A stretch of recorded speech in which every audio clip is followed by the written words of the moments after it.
East India Christian Council, along with a representation of other church bodies in and around Shillong City, had organized a special prayer meeting on 27 June 2023 to express solidarity with the suffering of people of the violence-stricken state of Manipur and also for the restoration of peace and harmony amongst the citizens of the state.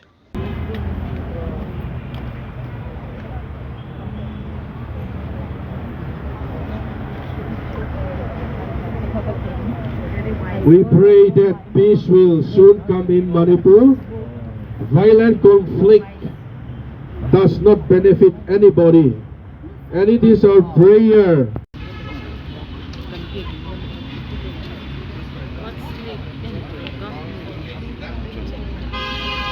The suffering people of Manipur amidst the ongoing unrest in the state.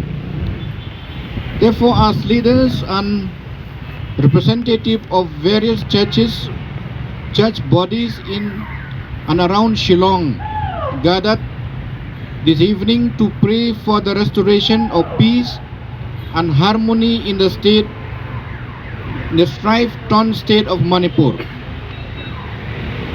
The citizens of Manipur has desperately hoped that violence would cease after the visit of the Honorable Home Minister of India, Shri Amit Shah.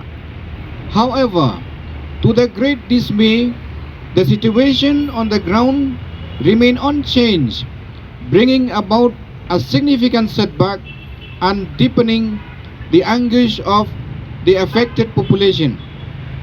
It has been more than a month we are witnessing a situation where reconciliation seems to be a distant dream. In fact, the situation has made everyone across Manipur to become so rigid and parochial that no one seems to think and act for the good and welfare of the state, especially for those who have suffered due to the unmindful violence.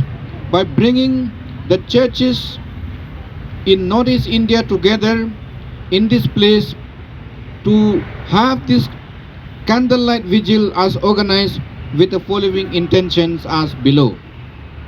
Number one, to pray and express our solidarity with the families of those who have lost their loved ones, those who have been left homeless with nothing and displaced to different places within the state, and those who have suffered the psychological scars by witnessing violence and death being perpetrated to their near and dear ones, women, children, aged people, the sick, and the defenseless.